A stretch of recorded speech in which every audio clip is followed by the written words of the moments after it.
Cara nggawe face shield. Piranti saha bahanipun inggih menika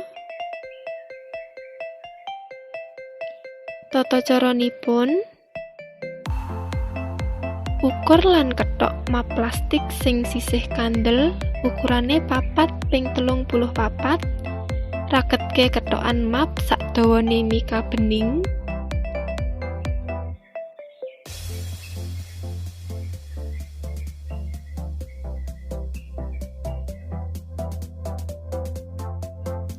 Enteni nganti garing. Sigar busa dadi patang bagian.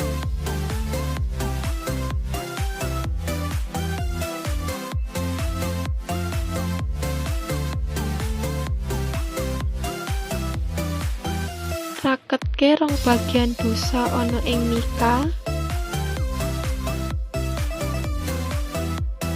Enteni nganti garing.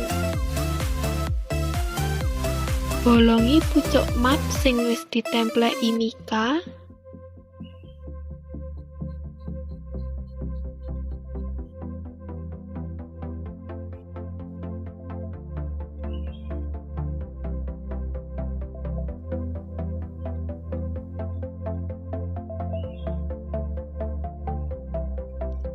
Ukur karet sak dawane map ditambah sak dawane jempol.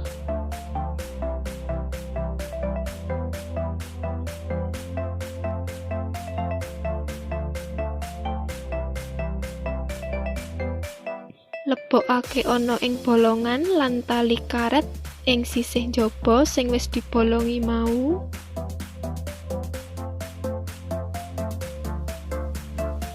Rapekke tali pucuk talenan mau.